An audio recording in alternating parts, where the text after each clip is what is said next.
జై తెలంగాణ. వర్ధిల్లాలి వర్ధిల్లాలి వర్ధిల్లాలి.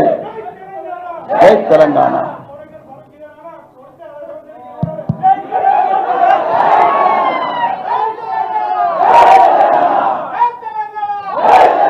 జై తెలంగాణ. జై నరేంద్ర.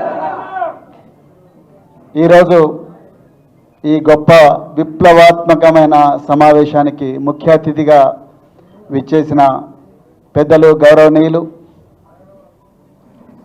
బీఆర్ఎస్ పార్టీ కార్యనిర్వాహక అధ్యక్షులు శ్రీ కేటీఆర్ గారు, అలాగే వేదిక మీదున్న అందరూ పెద్దలు, వేదిక కిందున్న పెద్దలందరికీ కూడా మరొకసారి హృదయపూర్వక నమస్కారాలు తెలుపుతూ, మిత్రులారా లేట్ వచ్చినందుకు దయచేసి క్షమించండి. నేను ఎక్కడో ప్రాణాయితే నది ఒడ్డున మన లగచర్ల పోరాటానికి సంఘీభావంగా మన వర్కింగ్ ప్రెసిడెంట్ కేటీఆర్ గారు ఇచ్చిన పిలుపు మేరకు మరి మీ అందరి కోసం అటవీ ప్రాంతాల్లో ఉండే వాళ్ళందరికీ మీ గోస చెప్పి మీ పోరాట స్ఫూర్తి నింపి మరి మన బాధలు ఎవరు వింటలేరు, కనీసం రాజ్యాంగం రాసిన బాబాసాహెబ్ అంబేద్కర్ కన్నా మన బాధలు చెప్పుకుందామని మేము వందలాది మందిని బాబాసాహెబ్ అంబేద్కర్ గారికి ప్రాణహిత నది ఒడ్డున కొమరం భీం గారి స్ఫూర్తితో ఈరోజు మరి లగచర్ల తీర్మానం చేయడం జరిగింది. మరి అక్కడి నుంచి 5 గంటల ప్రయాణం, మరి 1 కాదు 2 కాదు 3-4 జిల్లాలు దాటుకుంటూ రావాలి. ఇప్పుడే వచ్చిన దయచేసి క్షమించండి. మిత్రులారా, సమయం చాలా తక్కువగా ఉన్నది. మరి మీ పోరాట కథ చాలా పెద్దగా ఉన్నది. ఎన్ని పేజీలు రాసినా కూడా ఒడవని పోరాటం ఈ లగచర్ల పోరాటం. కేవలం తెలంగాణనే కాదు, దేశ రాజకీయాలను కూడా మార్చే సత్తా ఉన్న పోరాటం ఈ లగచర్ల పోరాటం. ఇలా మీ అందరి స్ఫూర్తి చూస్తూ ఉంటే 1948లో తెలంగాణ గడ్డ మీద జరిగిన సాయుధ రైతాంగ పోరాటం గుర్తుకొస్తా ఉన్నది. ఆనాడు సాయుధ రైతాంగ పోరాటంలో జనగామ జిల్లాలో జనగామ ప్రాంతంలో బిసునూరు రామచంద్రారెడ్డి, అదేవిధంగా రాఘవరావు లాంటి దేశ్ముఖులు అక్కడ ప్రజలను ఎంతో ఘోరంగా పీడిస్తూ ఉంటే కడవెండి నుండి మొదలైన పోరాటం, బిసునూరు చుట్టుపక్కల నుండి మొదలైన పోరాటం, ఆ పోరాటంలో దొడ్డి కొమరన్నతో సహా చిట్యాల ఐలమ్మతో సహా ఠానే నాయక్ అని ఒక గిరిజన కుటుంబం కూడా చేసిన పోరాటం చాలా స్ఫూర్తిదాయకమైనది. మిత్రులారా, ఈరోజు లగచర్లలో జ్యోతిబాయి హీరియా నాయక్, అదేవిధంగా కిష్టుబాయి, దేవుబాయి, సుశీల వీళ్ళందరూ చేస్తున్న పోరాటం చూస్తే 48లో అదే విసునూరు ప్రాంతంలో జాటో తుహానుకు ఉన్న 6 మంది కుమారులు దాసు నాయక్, కేసు నాయక్, అదేవిధంగా టాను నాయక్, సోమ్లా నాయక్ వీళ్ళందరూ కూడా ఆ రోజు విసునూరు దేశ్ముఖ్ వ్యతిరేకంగా చేసిన పోరాటం గుర్తుకొస్తా ఉన్నది. ఆ రోజు టాను నాయక్ను అదే విసునూరు దేశ్ముఖ్ బండికి కట్టి, బిడ్డను నాకు వ్యతిరేకంగా తిరగబడతావా, నీ దగ్గరున్న భూములన్నీ నా భూములే, ఆయన కూడా నా భూములే అంటావా అని చెప్పి ఆ రోజు బండికి కట్టి శరీరం అంతా ముక్కలు ముక్కలుగా అయినప్పటికీ కూడా గట్టిగా గుంజుకుంటూ టానో నాయకుని తీసుకపోతే టానో నాయకు చచ్చిపోతాడు. టానో నాయక్ వాళ్ళ తమ్ముడిని మరి ఆయనను కూడా చంపేస్తారు, మరణ శిక్ష కూడా విధిస్తారు. అయినా కూడా జాటో తుహాను కుటుంబం ఆగలేదు. ఆనాడు జాటో తుహాను కోడలైన ధర్మనాయక్ భార్య అయిన పుల్లమ్మ బాయి, మా భర్తలను చంపితే బిడ్డ మేము గుర్తుపెట్టుకొని నీ ఎదురుగా తిరుగుతామని చెప్పి వచ్చింది. ఆ పుల్లమ్మ బాయి ఇవాళ నాకు జ్యోతిబాయిలా కనిపిస్తున్నది. ఆ పుల్లమ్మ బాయి ఇవాళ సుశీలలో కనిపిస్తున్నది, కిష్టుబాయిలో కనిపిస్తున్నది, దేవుబాయిలో కనిపిస్తున్నది. ఆ టాను నాయక్ ఇవాళ సురేష్లో కనిపిస్తున్నాడు. వాళ్ళందరికీ సంఘీభావంగా ఉన్న మీ అందరి లోపల కనిపిస్తున్నాడు. మిత్రులారా, ఇది మామూలు పోరాటం కాదు. నేను కరీంనగర్ దాటిన తర్వాత నాకు చాలామంది రైతులు కోసి పోలీస్ స్టేషన్ నుంచి కాల్ చేసిండ్రు, సార్ మమ్మల్ని అందరినీ కూడా పోలీస్ స్టేషన్లో పెట్టిండ్రు. ఇలా మేము కేటీఆర్ గారి సభకు తెలంగాణ భవన్కు వస్తున్నామంటే మమ్మల్ని పోలీస్ స్టేషన్లో పెట్టి మీరు వాపసు పోవాలి, మీరు ఎక్కువ తక్కువ నీళ్ళుతో బిడ్డ మీరు ఎవరితో పెట్టుకుంటారో తెలియదు, మీరు ముఖ్యమంత్రితో పెట్టుకుంటారని మీకు మా సంగతి తెలియదు, మీ పీడీ యాక్ట్ పెట్టి ఇప్పుడు వాళ్ళు నెల రోజులు ఉన్నాయో కానీ మిమ్మల్ని సంవత్సరం జైల్లో పెడతామని చెప్పి ధమ్కి ఇచ్చిండ్రు మిత్రులారా. నేను వెంటనే వికారాబాద్ ఎస్పీ గారికి ఫోన్ చేసిన, అయ్యా మా వాళ్ళు పోతున్నది మా పార్టీ కార్యాలయంలో మా కోసం చెప్పుకునే నాయకుడు ఒక ఆయన ఉన్నాడు, ఆయన దగ్గరికి మేము పోతున్నామని వాళ్ళు అంటున్నారు. నేను అదే చెప్తే ఆయన అన్నాడు, లేదు సార్ మాకు ఇంటెలిజెన్స్ నుంచి ఇన్ఫర్మేషన్ వచ్చింది, వీళ్ళందరూ కలిసి అసెంబ్లీని ముట్టడిస్తారంట అని చెప్పి, వీళ్ళందరూ కలిసి అసెంబ్లీని ముట్టడిస్తారా అంటే ఇగో భయ మేము ఇట్లా దొంగ కథలు చేయము, చెప్పేది ఉంటే బాగా చెప్తా. కోదాడ నుంచి కొడంగల్ దాకా, కోదాడ నుంచి కొడంగల్ దాకా, అలంపూర్ నుంచి ఆదిలాబాద్ దాకా కేసీఆర్ గారు కేటీఆర్ గారు ఒక్క పిలిపిస్తే గాలిలాగా నీళ్ళలాగా సునామీలాగా తుఫానులాగా బిడ్డ మేము వచ్చేది ఉంటే హైదరాబాద్ను అష్ట దిగ్బంధనం చేస్తాం. మిలియన్ మార్చులు చేసిన పార్టీ మాది, సాగరహారం చేసిన పార్టీ మాది. మా పర్మిషన్ తీసుకునే ఉద్యమ కాలంలో గాలి తెలంగాణలో వీచింది, మా పర్మిషన్ తీసుకునే చెరువులు మరి ఇక్కడ ఈ నదులు పారినాయని చెప్పేసి ఆ రోజు మేము ఇప్పుడు మేము చెప్పడం జరిగింది. అప్పుడు వాళ్ళు వీళ్ళందరినీ కూడా తెలిసి ఇంకా చాలా మందిని కూడా హైదరాబాద్ చుట్టుపక్కల పోలీసులు బంధించిన మిత్రులారా, ఈ విషయం మీకు తెలియదు. మిత్రులు ఇప్పటికి కూడా చాలా మంది వస్తున్నారు. సో మిత్రులారా దయచేసి గుర్తుపెట్టుకోండి, కేటీఆర్ గారు చేస్తున్న పోరాటం మామూలు పోరాటం కాదు. మీ గురించి నేను ఆ రోజు నవంబర్ 11 నాడు రాత్రికి రాత్రి తిరుపతి రెడ్డి ఆదేశాల మేరకు, తిరుపతి రెడ్డి అంటే ఎవరు? రేవంత్ రెడ్డి రాజ్యాంగేతర శక్తి. ఈ రాష్ట్రంలో రేవంత్ రెడ్డి సీఎం అయితే రేవంత్ రెడ్డి వెనుకున్న రాజ్యాంగేతర శక్తులు ఎవరైతే ఉన్నారో ఈ తిరుపతి రెడ్డి ఆదేశాల మేరకు ఆ రోజు నవంబర్ 11వ తారీఖు నాడు రాత్రి సెల్ ఫోన్ టవర్లు డిసేబుల్ చేసి కరెంటు కట్ చేసి లగచర్ల గ్రామంలో మారణం అంటే అత్యంత దౌర్జన్యమైన అధ్యాయం తెరిచిన మరి పోలీసులు. ఆ దారుణాలు ఇక్కడున్న మహిళలందరూ కూడా వచ్చి చెప్పుకుంటే ఆ రోజు నందినగర్ నివాసంలో ఒక్క నిమిషంలోనే డెసిషన్ తీసుకున్నారు కేటీఆర్ గారు. ఏమన్నా కానీ మళ్ళీ మనకు బాబాసాహెబ్ అంబేద్కర్ గారు రాసిన రాజ్యాంగమే శరణ్యం. ఆర్టికల్ 338 ప్రకారం, రాజ్యాంగంలో ఆర్టికల్ 338 ప్రకారం రాజ్యాంగం మనకిచ్చిన ఆర్టికల్ 19, ఆర్టికల్ 21 ప్రకారం జీవించే హక్కు ఏదైతే ఉన్నదో ఆ జీవించే హక్కు కోసం న్యాయబద్ధమైన పోరాటం చేద్దామని ఒక్క నిమిషం నిర్ణయం తీసుకొని అందరినీ కూడా విమానంలో తీసుకొని ఢిల్లీ పోయినా.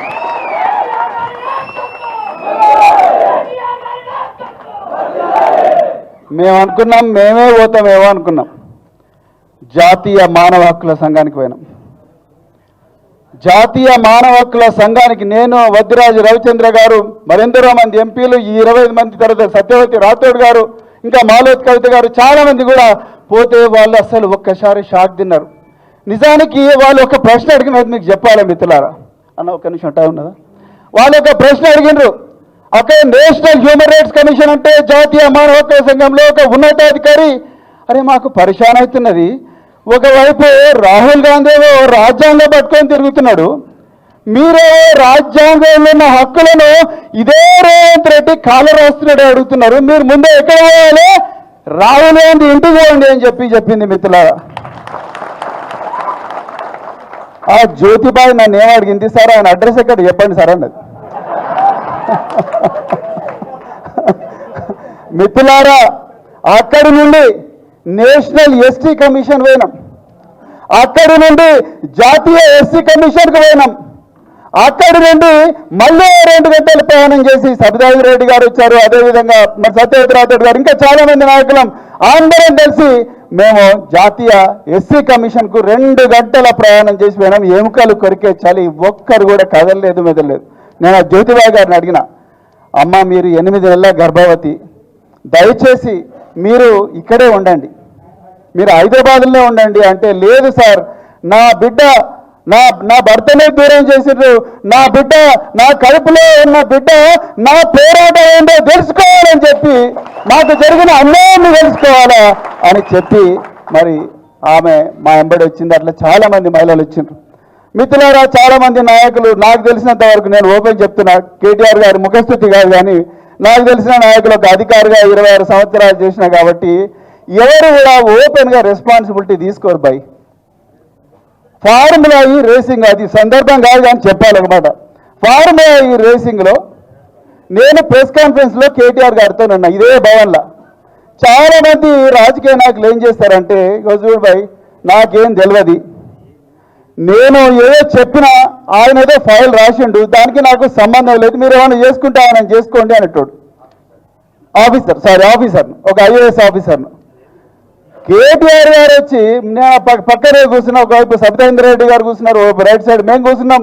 సో వారేమన్నారు, ఇగో భాయ్ తెలంగాణలో హైదరాబాదు ఒక పారిస్ లాగా, ఒక మొనాకో లాగా, ఒక బార్సిలోనా లాగా, ఒక షాంఘై లాగా, ఒక ఎడిలైడ్ లాగా నా పట్టణం కూడా, నా నగరం కూడా కావాలని మేము 50 కోట్ల రూపాయలు ఖర్చు పెడితే 700 కోట్ల ఆందోళన రావాలి నా నగరానికి అని చెప్పి నేనే ఆర్డర్ ఇచ్చిన.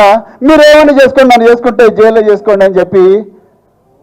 నేను పరిశాన్, అరే ఎవరన్నా నాకేం లేదా, ఆయన తప్పు చేసిండని చెప్పేటోళ్ళని చూసినా కానీ ఇదే నేనే భుజం మీద వేసుకొని నేనే చేసిన, ఆయనకేం సంబంధం లేదని అంటే త్యాగాలకు వెనుదీయని వాడే నిజమైన నాయకుడు, త్యాగాలకు వెనుదీయని వాడే నిజమైన నాయకుడు. మిత్రులారా, మరి నేను అనుకున్నా లగచర్ల బాధితుల విషయం మమ్మల్ని అందరినీ పంపించిండు, ఇక మేము అక్కడ కూర్చొని మేమే మాట్లాడుకుంటాం అనుకున్నా. రామన్న పొద్దున్నే విమానంలో పొద్దున్నే మరి వచ్చి సాయంత్రం 4 గంటలకు ఢిల్లీలో అధికార పీఠమైన కాన్స్టిట్యూషన్ క్లబ్ లో ఇంతమంది మహిళలను, ఈ బాధితులందరినీ పక్కన పెట్టుకొని వీళ్ళకు జరుగుతున్న అన్యాయాన్ని దేశంలో కాశ్మీర్ నుంచి కన్యాకుమారి దాకా, గుజరాత్ నుంచి బెంగాల్ దాకా 1.4 బిలియన్ల ప్రజలంటే 1400 మంది కోట్ల ప్రజలకు తెలియజెప్పే ప్రయత్నం చేసిన ఏకైక నాయకుడు కేటీఆర్ గారు. మిత్రులారా, మీరెవ్వరు కూడా భయపడాల్సిన అవసరం లేదు. మిత్రులారా, నేను అన్నతో చాలాసార్లు అన్నారు, కేసులు గీసులు అంటున్నారు, అవి అంటే ఏమన్నా జైళ్ళకైనా పోదాం, ఊరికన్నాం ఎక్కినా పర్వాలేదు కానీ వీళ్ళకు న్యాయం జరగాలని చెప్పిన గొప్ప నాయకుడు ఇవాళ మన దగ్గర ఉన్నారు. కేసుల గురించి కూడా చెప్పాలి మిత్రులారా. ఇవాళ మాకు ఒకప్పుడు న్యాయ వ్యవస్థ మీద చాలా నమ్మకం ఉండే, కానీ నమ్మకం ఇప్పటికి కూడా ఉన్నది. నేను వినమ్రంగా చెప్తున్నా, నమ్మకం ఇప్పటికి కూడా ఉన్నది. కానీ మాకెందుకో పట్నా నరేందర్ రెడ్డి బెయిల్ విషయంలో, లగచర్ల బాధితుల బెయిల్ విషయంలో 40 రోజులు వీళ్ళు జైల్లో ఉన్నారంటే మాకైతే బాధ అనిపిస్తున్నది. అల్లు అర్జున్కు 1 రోజు వస్తాయి బెయిల్, పట్నా నరేందర్ రెడ్డి ఏ పాపం చేసిన 40 రోజులు పెడతారు.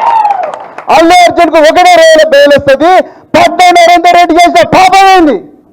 భూములు 1374 ఎకరాలు బల్లులు గుడ్లు గడ్డలు ఉన్నాడు కదా రేవంత్ రెడ్డి.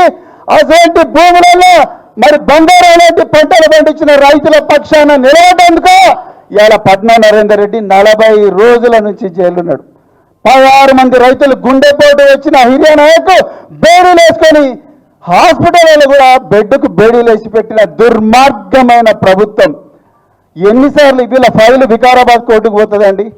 వికారాబాద్ మీరు వినాలి మాట, తెలంగాణ సమాజంతో కూడా వినాలి మాట. వికారాబాద్ కోర్టుకు పోతుంది. వికారాబాద్ కోర్టుకు పోయిన తర్వాత 24 రోజుల తర్వాత వికారాబాద్ కోర్టు వాళ్ళు చెప్తారు, ఇది మా కేసు కాదు, మీరు హైదరాబాద్లో నాంపల్లి కోర్టులో పోయి చేసుకోండి అంటారు. 24 రోజులు 16 మంది రైతులు వాళ్ళ కుటుంబాలకు దూరంగా ఉన్నారు. 2,20,000 మంది ప్రజలకు ఒక ఎక్స్ఎమ్మెల్యే, ఒక రాజకీయ నాయకుడు దూరంగా ఉన్నాడు. 24 రోజులు. ఇక అప్పటి వరకు ఈ కేసులో పబ్లిక్ ప్రాసిక్యూటర్ని అపాయింట్ చేయలే. ఎప్పుడు మొన్న ఒక 3 రోజుల క్రితం పబ్లిక్ ప్రాసిక్యూటర్ని అపాయింట్ చేస్తారు. జాయింట్ డైరెక్టర్ ప్రాసిక్యూషన్ ఆర్డర్ ఇచ్చి ఈ కేసులో పబ్లిక్ ప్రాసిక్యూటర్ అపాయింట్ చేస్తూనే ఉన్నారు. 40 రోజుల నుంచి ఎందుకు చేయలేదు? 40 రోజుల నుంచి చేస్తుంటే పట్నా నరేందర్ రెడ్డి అలా బయటకు వచ్చేటాడు కదా, సురేష్ బయటకు వచ్చేటాడు కదా, హీరో నాయక్ బయటకు వచ్చేటాడు కదా, వీళ్ళందరూ రైతులందరూ కూడా బయటకు వచ్చారు. ఒక్క రోజున ఆలోచించింది ఆ గవర్నమెంట్? డైరెక్టర్ ప్రాసిక్యూషన్ ఎవరు కంట్రోల్ ఉంటాడు? హోంమంత్రి కంట్రోల్ ఉంటాడు. హోంమంత్రి ఎవరు? గట్టిగా చెప్పండి. హోంమంత్రి ఎవరు? రేవంత్ రెడ్డి కుట్రదారుడు. నేను న్యాయ వ్యవస్థ మీద నాకు ఫుల్ నమ్మకం ఉన్నది, కానీ నేను జైలుకు పోయినా మంచిది. కానీ ఈ లగచర్ల విషయంలో ఈ రైతులందరికీ అన్యాయం జరిగింది. ఇక్కడ ఒక సినిమా యాక్టర్కి ఒక గంటల బెయిల్ వస్తుంది. పట్నం నరేందర్ రెడ్డికి రైతులకు అన్నంతో అన్నం పెట్టిన అన్నదాతలు మాత్రం ఇప్పటికి కూడా జైల్లోనే మగ్గున్నారు చెయ్యని నేరానికి. వాళ్ళ కోపం వచ్చింది భయ్, వాళ్ళ కోపం వచ్చింది. వాళ్ళ భూములు గుంజుకుంటున్నారు. ఒక ఆయన రాజ్యాంగ వ్యక్తి బంధువులను తీసుకొని పోతాడు, వాళ్ళు గడబడి చేస్తారు. మరి ఏం చేస్తారు? మోసం మరలేక వాళ్ళు పోరాటం చేసిండ్రు. మిత్రులారా, చివరిగా ఒక్క మాట నేను చెప్తున్నా మీకు, పోరాడితే పోయేదేమి లేదు, బానిస సంఖ్యలు తప్ప. మనం తప్పకుండా పోరాడాల్సిందే. వెనకకు పోయేసారి మన ముందర ప్రాణ త్యాగానికి సిద్ధమైన నాయకుడు ఇలా మన ముందర ఉన్నాడు. నువ్వు ఎన్ని కేసులు, అరే పొద్దున్న భరించి రేవంత్ రెడ్డి ఆ కేసు ఈ కేసు, నేను మన ఈనాడు మీద కూడా నేను ఆలోచన వచ్చింది. అరే ఇక టెక్నికల్ విషయాలుగా మాట్లాడే, కానీ పొద్దున్న ఏమొచ్చి పొగ్గులేటి శ్రీనివాసరెడ్డి ఒకవైపు, ఇంకో వైపు నుంచి రేవంత్ రెడ్డి ఆఫీస్లో ఇంకోరు ఎవరెవరో ఇస్తూనే ఉన్నారు లీకులు. అయ్యేది అరెస్టు, నేడే అరెస్టు, రాత్రికే అరెస్టు, ఇప్పుడే అరెస్టు. చెంచల్ కూడా మంచి జైలు తయారు చేసిండ్రు, చెర్రపల్లి మంచి జైలు తయారు చేసిందని ఈ దొంగచాటు దెబ్బలు తీసే కల్చర్ బీఆర్ఎస్ పార్టీకి లేదు. ఏమన్నుంటే డైరెక్ట్ బరాబర్ అమరవీరుల స్తూపం దగ్గరికి రాండి, దమ్ముంటే అప్పుడు మాట్లాడదాం. అదే కదా. సో మిత్రులారా, అందుకొరకే చివరిగా ఒక్కటే మాట, సేవాలాల్ మహారాజ్ గారి మాటలు ఒక్క విషయం చెప్పాలి మీ అందరు కూడా. సేవాలాల్ మహారాజ్ గారు ఏమన్నారంటే, బూకేన్ బాటి కరోను అంటే ఆకలైనోడికి అన్నం పెట్టండి. బూకేన్ బాటి కరోను, తర్సేన్ పాని పరాను. తర్సేన్ పాని పరం అంటే దాహమైనోడికి నీళ్ళు పెట్టండి. బొలాడి పడ్గజన్ వాట్ వతాను, ఎవరు తమ్ముడు చెప్తున్నాడు, బొలాడి పడ్గజన్ వాట్ వతాను, దారి తెలియని వాడికి దారి చూపించండి. దారి తెలియని వాడికి దారి చూపించండి. అర్థమైందా? దాసతో దౌడో, దాసతో దౌడో డుబేని, దాసతో దౌడో డుబేని, రోవతో రాజ్ మలేని. అంటే ఏడ్చుకుంటూ కూర్చుంటే రాజ్యం రాదు, పోరాడాల్సిందే, పోరాడాల్సిందే. రోవతో రాజ్ మలేని అంటే ఏడ్చుకుంటూ కూర్చుంటే రైతు రాజ్యం రాదు, మన రాజ్యం రాదు.